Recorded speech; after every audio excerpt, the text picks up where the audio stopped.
Juan Manuel, encantado de verte. El placer es mío, Jorge. Gracias por invitarme una vez más a tu medio. Gracias. Vamos a cumplir, o ya cumplimos 3 años. Sí, ya cumplimos 3 años. Sí. Ha sido un reto muy complicado. Mantenerlo sin patrocinadores, ¿verdad? Así es. Complicado, te estás poniendo todos los cuadros económicos, ¿verdad? Uy, sí. Sí. O sea, hoy estuve analizando ahí lo que dicen algunos dirigentes y, digamos, los mayoristas como Walmart en Estados Unidos están preocupados. O sea, ¿qué va a pasar? ¿Cómo voy a llenar yo mis anaqueles? Mis anaqueles. Si esta guerra sigue, o sea, ¿podrá absorber el pueblo norteamericano los aumentos de costos? Porque al final poner aranceles es la transferencia de costo llega al precio final, que es el consumidor. O si no, tienen que cerrar. Ahí no hay otra. Porque no hay márgenes, posiblemente, ¿verdad? Porque tú puedes ir reduciendo rentabilidad de los productos, puedes ir equilibrando, pero llega un momento que ese cambio de aranceles se empieza a traducir en aumento de precios al consumidor final, y eso porque encarece. El canal puede absorber una parte, pero lo grande. No, pero es que además en el nivel además de aranceles, los canales tienen como Walmart muy pequeño más. Pero es que hay que además en el tamaño de aranceles que estamos hablando, porque si tú hablaras de aranceles de un 2, un 3%, quizás digamos que eso se puede absorber en el canal, o puedes diluirlo. Absorbes por el canal una parte, pues diluyes en otros costos o en otras mejoras de costos, lo diluyes. Pero cuando estás hablando de cambios de aranceles de 50, 60, 70%, ayer veía el cálculo de que si se transfieren por ejemplo, los teléfonos celulares que se fabrican fuera de Estados Unidos, se transfiere esa fábrica dentro de Estados Unidos, pero manteniendo la importación de partes y piezas, un teléfono que vale 600 va a pasar a costar $1,800, $1,700. Entonces, sí. Además de eso, es casi imposible porque necesitan tanta cantidad de gente capacitada y formada. Y ya es tiempo. Y tiempo es muy Yo ayer importante. estaba viendo una curva de tiempo de cambio de producción, lo que se llama el cambio de línea fabril. Y yo veía que en algunos rubros que son de la discusión que tiene Europa, y por eso Europa tiene un brazo fuerte hoy, no tanto en jamón y en esas cosas, pero en lo que es producción de partes y piezas, el cambio fabril en Estados Unidos tardaría más o menos entre 14 y 18 meses apurándolo, ¿ok?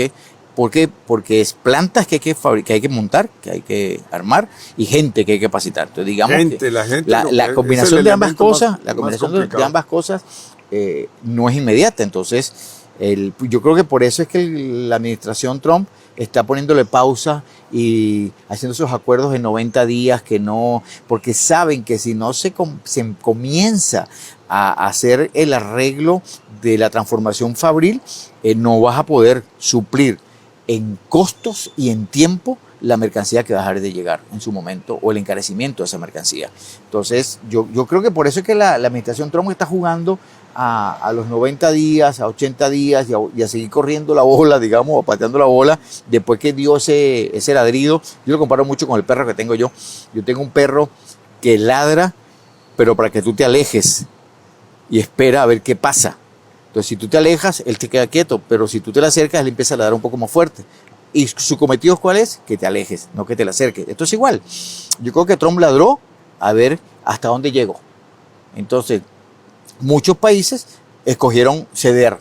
Otros dijeron no, como China, y los que conocemos un poco la cultura china, yo tengo, gracias a Dios, el placer y el honor de conocer un poco la cultura oriental, ellos no van a ceder. No. ¿Por qué? Porque para ellos, primero, es una deshonra. Eso no tiene nada que ver con la parte económica. Para ellos es una deshonra.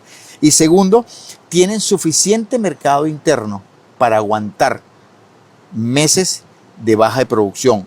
Porque el gobierno chino controla, ahí sí hay un control férreo de las finanzas públicas. Entonces, si el gobierno chino, aquí todo el mundo come arroz a partir de mañana, todo el mundo va a comer arroz a partir de mañana. Y chao. Entonces, yo sí creo que el reacomodo financiero de Estados Unidos y de los países cercanos, meto Canadá y Alaska en el medio, va a sufrir en los próximos 4 o 5 meses. Bueno, ya lo tienes con el precio de los bonos y ya lo tienes con la clasificación de la deuda americana. Sí, es sí, la ya, primera vez ya. que baja de clasificación. Ya le bajaron la Exactamente, clasificación. y el bono está llegando a 5.25, que es el rendimiento más alto que ha tenido los últimos 20 años, los que seguimos las curvas de rendimiento. Y eso termina pegándole al consumidor. Es que volvemos al consumidor. Porque hay una... Sí, las tasas de interés van Claro, para hay arriba, un decil de la población de cierto nivel para arriba que ve esas curvas macroeconómicas o esas noticias, dice, sí, la verdad que la cosa, mis rendimientos van a bajar o mis rendimientos están aumentando. Pero de ese decil para abajo, es decir, el que compra todos los días, el que se come una dona todos los días en una esquina, el que necesita el teléfono celular para decir, bueno, hoy sí puedo ir a cortar la grama, hoy no puedo ir a cortar la grama, ese, de acuerdo a los estudios económicos, que tú tiras una piedra y hay ondas a los cuales te va a llegar, ese en julio y agosto de este año va a empezar a sufrir. Porque a ese es al que le van a llegar los precios finales, ya anticipando los cambios. Porque como tú hablabas de algunas empresas, las empresas tienen que anticipar los cambios, porque su inventario, una vez que tú vendes tu inventario, tienes que costear el inventario nuevo. Entonces, en ese cambio de costeo, y quizás estoy hablando muy rápido, en ese cambio de costeo, tú tienes que empezar a meter los nuevos costos que asumes que vas a tener. Sí, porque si no, no puedes sustituir. Porque si no, después no va a poder sustituir ese inventario. Sí, claro. Entonces, esa persona que iba a comprar un chip de teléfono en $20 en julio, lo va a tener que pagar en 35. Y $15 por chip en ese lado de la economía es pases de autobús, es pago de alquiler y es comida.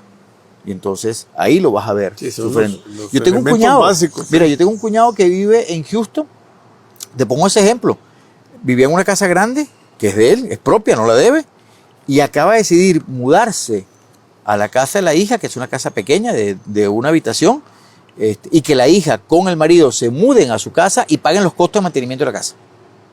Porque a él con los nuevos costos de servicios públicos y de mantenimiento ya no le da para mantener la casa como la tiene. Y digamos que tenga el decil del medio, porque de ahí para abajo se la van a ver fea. O sea, va a haber una contracción. Va a haber una contracción. Por eso yo creo que están jugando ahora al juego de la guerra, porque si hay algo que mueve la economía americana es la guerra. Porque eso lo hemos hablado varias veces, vestir un soldado americano cuesta más o menos $28,000 por mes a la industria americana, en partes y piezas. Y lanzarlo a la guerra cuesta $84,000 por mes por soldado. Y no estoy hablando de fuerzas especiales, estoy hablando de soldados de infantería. ¿Okay?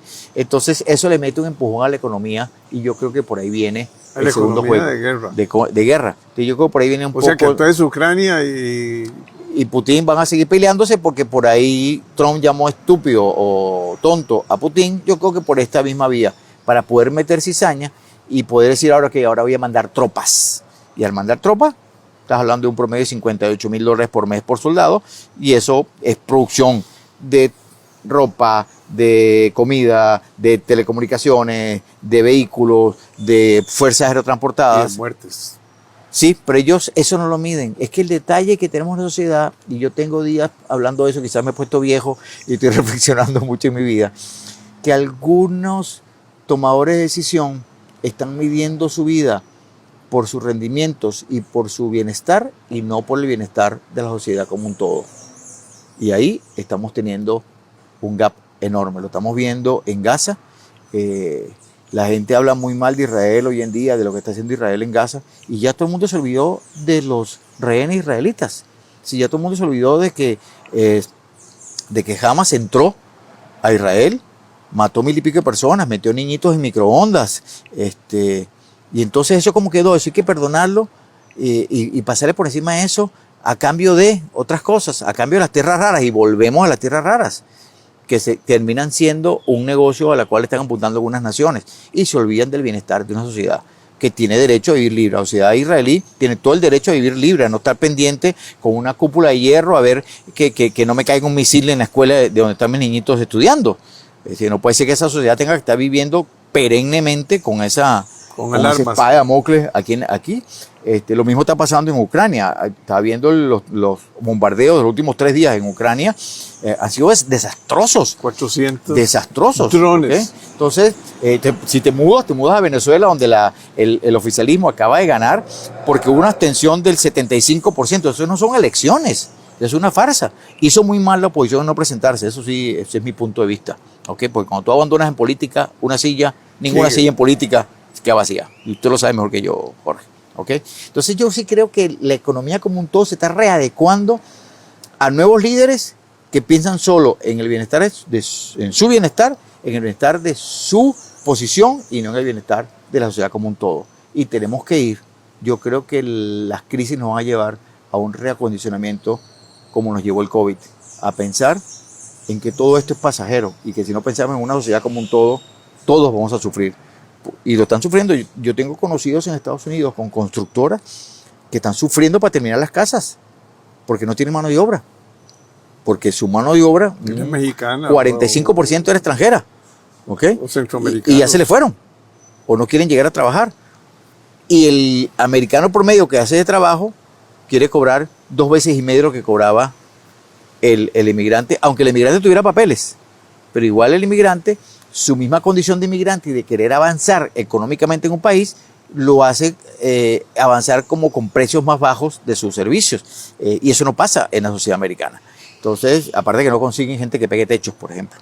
¿Okay? En Miami, en Texas no hay gente que quiera ir a hacer carreteras, en Houston hay gente que no quiere ir a poner una cosa tan sencilla como torres de comunicación telefónica. No, y no hablemos de la agricultura. ¿Okay? Que la y agricultura no lleguemos hasta la debe ser- agricultura, que ahí hay otra crisis. Entonces, yo sí creo que la crisis subyacente, hablando como si fuera la inflación subyacente, la crisis subyacente está ahí es como un volcán haciendo boom, boom, que está botando gases, ha botado una ceniza y en algún momento va a hacer erupción. Y yo sí creo que hay que preocuparse o hay que pensar más en la sociedad, en el individuo. Mientras todos pensemos en el individuo, que todos tengamos derecho a un techo, comida, educación y seguridad, esa es la base del desarrollo de una sociedad en paz y en convivencia. Mientras nos alejemos de eso y sea mi comida, mi techo y mi paz, estamos fritos porque quedas una grieta. Pero tristemente no existe ya esa. Pocas sociedades están ahí. Aún la nuestra, que es la mejorcita, digamos, en términos comparativos con el resto de Centroamérica, digamos, en cuanto a índices sociales. Así es. Estamos en crisis. Estamos en crisis. crisis de salud, en crisis de educación, en crisis de la parte de habitación también. Habitacional, sí. Y en crisis de que no hay las oportunidades a los que no pueden salir adelante Sí. por educación. Volvemos mucha al decir para abajo. Y la violencia nos está Movemos el decir para abajo. llenando. ¿Sí? Así es. Entonces, Mira, Lina está haciendo un trabajo súper extenso en educación, en llevar a la gente a que estudie otras cosas. Tiene un trabajo con el Centro Penitenciario Juvenil de Sarapiquí, profundo para que la gente salga preparada. Pero una vez que salen, la economía como tal no tiene cómo recibirlos para que estos chicos y chicas salgan adelante. Porque tenemos cosas tan sencillas. Los presupuestos se agotan, los presupuestos de la República. El ministro de Hacienda está rogando que le aprueben los eurobonos, que son 3 mil millones de dólares.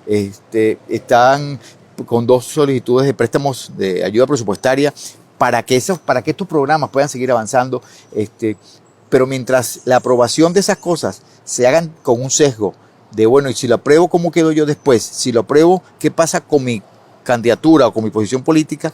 El que sufre es el país, el que sufre es esa gente. Si mientras tú estás haciendo tu cálculo político, hay alguien que no está comiendo, hay alguien que hubo que sacar de red de cuido porque no teníamos plata para mantenerla. Entonces, y también yo no sé, ahora ya está de moda esto del centro penitenciario grande. así es. Yo creo que hay que tener cárcel. Tenemos un hacinamiento. Sí, un hacinamiento, sí, pero eso nada está más, claro. O sea, pero eso no es que va a corregir el problema. Eso no va a corregir el problema de delincuencia. Lo que va a hacer es que ahí la gente tiene un mal concepto de que el SECOT, como se llama esa cárcel en El Salvador, es la solución de los problemas. No. es una de las soluciones del problema. Sí, en El Salvador hubo 5 fases de seguridad. 5. ¿Ok? Entonces, cuando tú hablas con la gente y le dices, sí, que hagan el SECOT. No, sí, yo estoy de acuerdo que lo hagan. Cuesta $35 millones. Hay que empezar por ahí. ¿Ok? Hay que meter en aprieto a Hacienda para que Hacienda consiga la plata y podamos construir el SECOT. Pero lo que vamos a hacer es sacar el hacinamiento que tenemos en las cárceles, porque tenemos más o menos donde antes iban 8 presos, hoy en día 8 privados de libertad, sí. Hoy hay 22 en el mismo recinto. Entonces ese es el nivel de hacinamiento que tenemos, que hay que descongestionarlo y separarlo, los más peligrosos. Eso estoy de acuerdo. Todo el mundo está de acuerdo. Eso hay que hacerlo. Pero creer que esa es la panacea, ahí no estoy de acuerdo. Y que los juicios deben ser también más cortos. Más cortos. Pero sí. Es que ahí volvemos al tema presupuestario. Pero manteniendo ¿cómo se llama? El respeto a los derechos. Es que ahí volvemos al tema presupuestario y al tema de rendición de cuentas. ¿Ok? Sí, en este momento yo creo que el Poder Judicial necesita un poco más de financiamiento y también de hacer una distribución de sus cargas, porque no es posible que tú tengas, no sé, 80,000, 90,000 casos de cobro judicial en el Poder Judicial, lo cual atrasa todo lo demás que hay. Viendo todas las posibilidades digitales del mundo, entonces, inteligencia artificial, yo creo, y modernizar mucho proceso. Muchos procesos, o sea, no puede ser. Siguen siendo papeles y papeles. Tú le metes a eso blockchain, que blockchain más allá de las cripto. Blockchain es una manera de manejar en informática paquetes grandes de información. Si tú metes eso ahí en el Poder Judicial, estoy seguro que podríamos avanzar, no solamente en los temas de cobro judicial, y lo pongo como ejemplo porque salió la cifra el otro día, pero también están hasta en las pensiones. En pensiones por padres solteros y madres solteras había un atraso como de 4 años en resolver. Entonces, si tú le metes a eso más plata y le metes más modernización, como se está haciendo ahora con Hacienda Digital, cuando se cambie a Tribu y se hagan todos estos cambios, vas a poder ser más eficiente. Pero creo que tenemos que ser más proactivos y hacer eso como más rápido, porque mientras más esperemos, la montaña de nieve se hace más grande. Entonces la pala que compramos ya no nos va a servir porque ya no es 1 metro de nieve, ya son 4 metros de nieve. Ahora necesitamos un tractor. Entonces nunca nos va a alcanzar la plata para resolverlo, si no empezamos a resolverlo desde ya. No, y solo piensan que, bueno, más personal, ¿no? No es de más personal. No es más personal. Es de más eficiencia, de más productividad. Todas las instituciones, bueno, la forma que piensan nosotros en Costa Rica, aquí creamos una institución para esto, creamos otra institución. Entonces tenemos 300 y pico instituciones.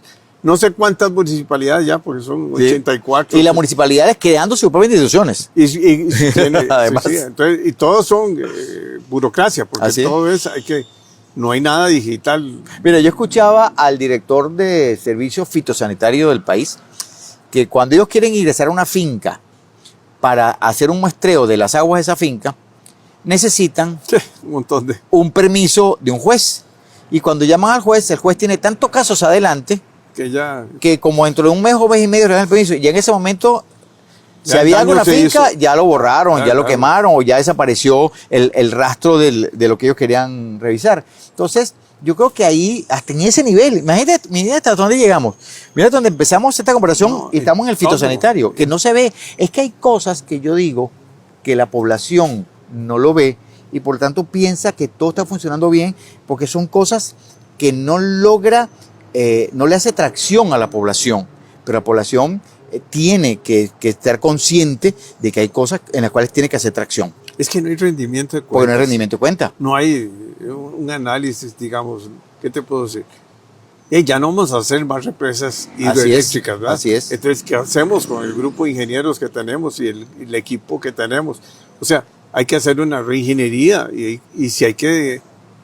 Suena muy difícil, suena mal, pero hay que recolocarlos en otras, que en la empresa privada los absorba. Tal cual. Pero no podemos seguir manteniendo unas estructuras, ¿verdad?, burocráticas. Es que hay que redimensionar el Estado, mira. Porque lo que nadie pide es rendimiento de cuentas, nadie. Y por eso el presidente bien dice muchas cosas, pero también, por otro lado, no sé, esto del Banco Nacional me golpea a mí. O sea, que la elección de la gerente general ahora tiene que intervenir, el vicepresidente interviene, que está mal hecho el procedimiento, que el concurso, porque ahora es como concurso Es que muchos cargos públicos son por concurso. Sí, para pero ser- concurso, pero para darle transparencia. pero al darle proceso. transparencia, pero no es por títulos, muchas veces es por un montón de experiencias y de conocimientos. Ah, no, entiendo que los concursos tienen una cantidad de bases. Sí, claro, sí, sí.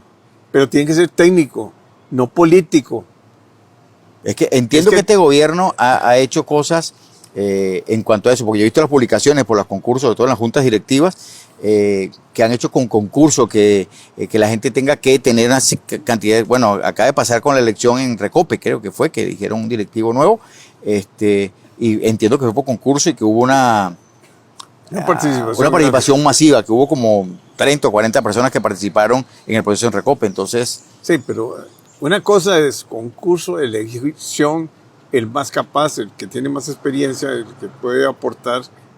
Y otra cosa es el que yo puedo influir para tomar decisiones. esa es otra cosa. Esa es otra cosa. Yo creo que la parte política no debe estar tan involucrada En la toma de decisiones. En las tomas de decisiones. ¿De quién va a dónde? Sí, o sea, uno tiene que tener cierta libertad como director, digamos, de la Caja del Seguro Social. Así es. Para tener pensamiento independiente. ¿Verdad? Claro, porque si tú estás en la caja, tú estás en la trinchera, digamos. Tú eres el que sabe si este médico sirve para esto o tengo que traer un administrador y no un médico para que maneje algo, porque no todos tenemos las mismas capacidades. No. Y entonces es serio, porque estamos afectados digamos, bueno, mucho de lo que le está sucediendo al ministro de Hacienda, donde comienza a contraérsele los ingresos. Así es. Los gastos son... Los gastos siguen igual o más grandes, poquito, exactamente, o mayores. Pero entonces tiene una baja de ingresos. Pero ojo, que la tasa de política monetaria no la van a bajar. No la baja, exactamente. Así que tienes como al central haciendo una política anticíclica, apostándole a mantener la inflación donde la tienen, pero de otro lado le estás a Hacienda causándole. Pero en el medio tenemos lo que te comentaba, los eurobonos y las dos ayudas presupuestarias y ahora el préstamo del Fondo Monetario trancados en la Asamblea, que son como el oxígeno que necesita Hacienda para eso. Entonces, creo que como que nos entrampamos nosotros mismos, ¿ok? Sí. Porque, por un lado, yo siento que Central ha hecho una buena labor, pero creo que ya es hora de que comience a aflojar la tasa en aras de que el país, bueno, ya se empezó a mover el tipo de cambio, porque yo creo que en aras de que el país retome una vía un poco más eficiente. Ya, lo están haciendo los chinos, ¿Okay? Ya los chinos lo están haciendo, dejándolo deslizar, ¿ok? Y viendo lo que ha pasado con lo que comentamos al principio con la deuda americana que está bajando calificación, creo que tenemos un espacio ahí. Hacienda logró lo que se llama creadores de mercado para manejar la deuda un poco más eficiente, lo cual me parece excelente y le ha dado democratización al manejo de la deuda. Pero entonces, el siguiente paso, vamos por paso, entonces el siguiente paso es, bueno, necesito un par de préstamos de ayuda presupuestaria. No, ya se quedaron en la asamblea. Porque si le doy plata al gobierno, entonces ¿qué va a pasar con las elecciones? Las elecciones. Exacto, y ese no es el tema es que hay que sacar el país adelante, señores. Y si tú ganas las elecciones, ya vas a tener el camino hecho para ir adelante. Y si no, el que llegue va a tener camino hecho para seguir adelante, porque el país tiene que seguir adelante. Hay que adecuar la deuda pública. Así es. Hay que hacer un pacto. Es que esto es un pacto. Esto es un pacto nacional porque... Por el país. Por el país. O sea, ya no es... si es Liberación, si es la Unidad, si es el Frente Amplio, si es Fabricio, si es... No sé. No. Es lo que está pasando en Argentina. Milei logra llegar al poder y está haciendo los cambios que está haciendo por la unidad que hay. Sí. Está trabajando con Macri y con Burlich, que eran los opositores a él también. ¿Okay? No solamente los Kirchner, los otros también estaban compitiendo por la presidencia de la República. ¿Okay? Pero él ha logrado hacer un consenso para que entre todos saquen el país adelante. De hecho, ganó la gobernación, un hombre de esa coalición, que es Adorni, ganó la gobernación de Buenos Aires. Eso ya te dice que como un todo la sociedad política se unió para sacar el país adelante. Ya veremos en las elecciones del 27 o 28, pero por ahora están trabajando los tres partidos más grandes de oposición que le ganaron a los Kirchner, porque hay que pensar que fueron en una coalición a esa elección, avanzando por el país, mejorando las escuelas, mejorando los trenes, mejorando las carreteras, mejorando la inversión extranjera. Eso es. Sí, aquí no. Estamos cumpliendo 4 años de estar en la OCDE nosotros como país. Eso es una flor que deberíamos ponernos en el ojal, pero deberíamos tomarlo, las leyes que se aprobaron ahí, y eso llevarlo a ejecución, que es el trabajo que le ha tocado duramente al ministro Manuel Tovar, porque la ha tenido que sacar adelante la par internacional del país con la negociación de los nuevos aranceles, además. Que esa sí es otra. Que es otro... Que yo creo que lo van a aprobar. Hablando en tico, es otro cuento. Yo creo que Trump nos va a quitar de la lista y nos va a dejar...